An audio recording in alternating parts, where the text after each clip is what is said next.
قربان جائیے، غرض یہ کہ حج بہار عشق و مستی بھی ہے، حج بہار عشق و مستی بھی ہے اور وقار بزم و ہستی بھی ہے، حج منظر جمال بھی ہے اور حج مظہر جلال بھی ہے۔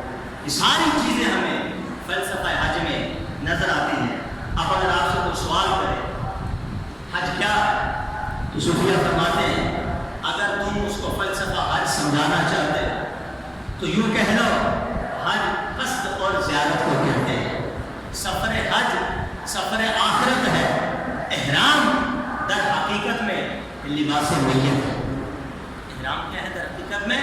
یہ لباس میت ہے، یعنی جو انسان رب کی رضا کے لیے اس کے گھر کا پکا ارادہ کر لے اور دنیا سے اپنا تعلق ختم کر دے اور پھر رب کی بارگاہ میں چلنا شروع کر دے تو فرمایا کہ اللہ تعالیٰ کو دنیاوی لباس سے زیادہ تقوی کا لباس پسند ہے۔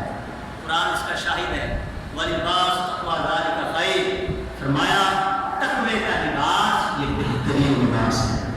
تو گویا حج کرنے والا متقی ہو جاتا ہے، حج کرنے والا لباس تقویٰ میں جا کر وہاں پر حاضری دیتا ہے۔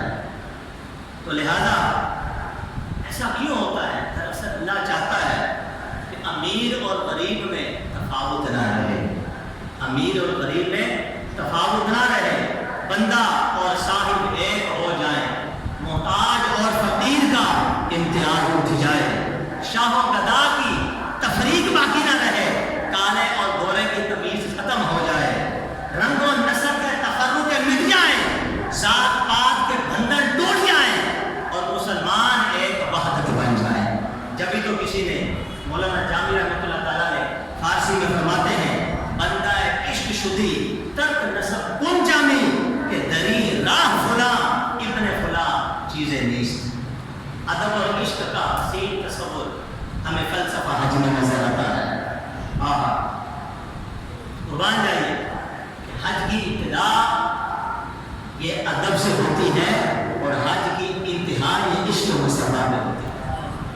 یہ فلسفہ حج ہے، دو لفظوں میں ساری بات، ابتدا میں ادب، انتہا میں عشق۔ رب فرماتا ہے فلا رفث ولا فسوق ولا جدال فی الحج، حج کرنے میں نہ فحش کلام، نہ کوئی بےہودگی ہے، نہ اس کو فجور ہے اور نہ وہاں پر لڑائی جھگڑا ہے۔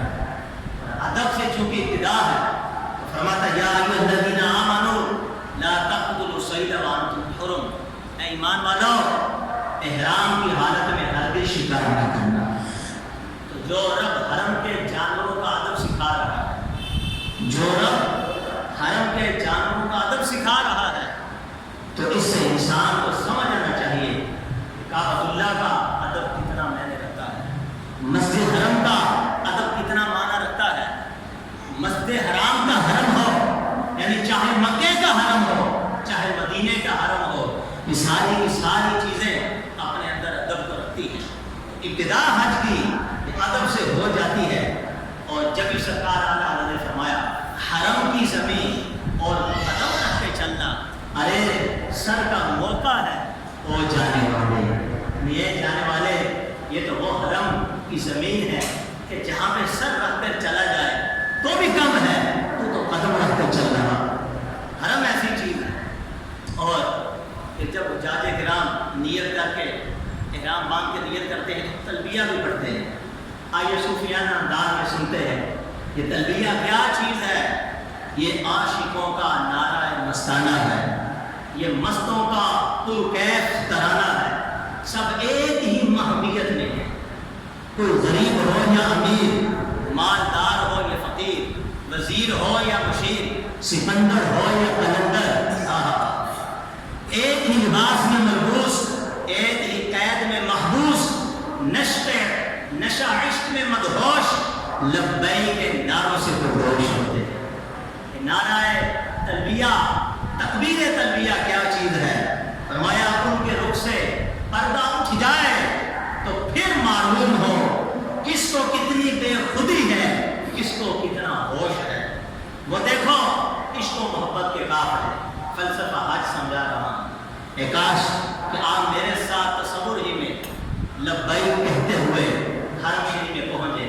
آئیے پہلے ایک ساتھ مل کر تلبیہ کہتے ہیں اور پھر تصور میں حجاج کرام کے پیچھے پیچھے حرم کا نظارہ کر کے آتے ہیں. تو بڑی لبیک اللہم لبیک لبیک لا شریک لبیک ان الحمد والنعمت لک والملک لا شریک لک. تو کبھی دھیمی آوازوں میں، کبھی بلند آواز میں، کبھی سوز میں، کبھی ساز میں، کبھی ناز میں، کبھی نیاز میں، کبھی خلوت میں، تو کبھی جلوت میں، کبھی تنہائی میں، کبھی سنگت میں، کبھی کوہ و دمن میں، تو کبھی دشت و چمن میں، کبھی صحراؤں میں، کبھی شہراؤں میں، کبھی ہواؤں میں، کبھی فضاؤں میں. ارے حرم میں جہاں جا کے دیکھو گے یہی آواز آ رہی ہوگی.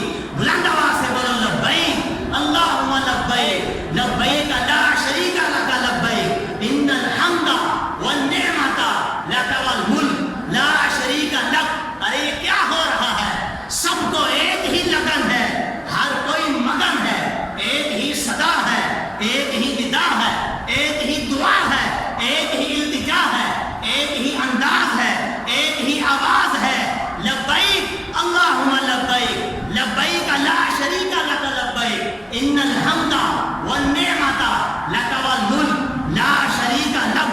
ارے مساوات کا کیسا حسین مظاہرہ ہے. زبان بھی ایک، بیان بھی ایک، آواز بھی ایک، انداز بھی ایک، رنگ بھی ایک، ڈھنگ بھی ایک، آہنگ بھی ایک. گو وطن مختلف ہے، نسلیں یہاں پر سب کی جدا ہیں.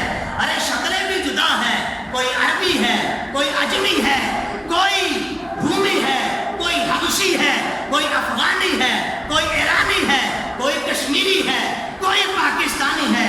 ارے رسول اللہ کی امت کی رنگا رنگیاں دیکھو، کوئی ابیض، کوئی اسود، کوئی اصفر، کوئی احمر، لیکن آواز سب کی ایک ہی ہے. لبیک اللہم لبیک لبیک لا شریک لک لبیک ان الحمد والنعمت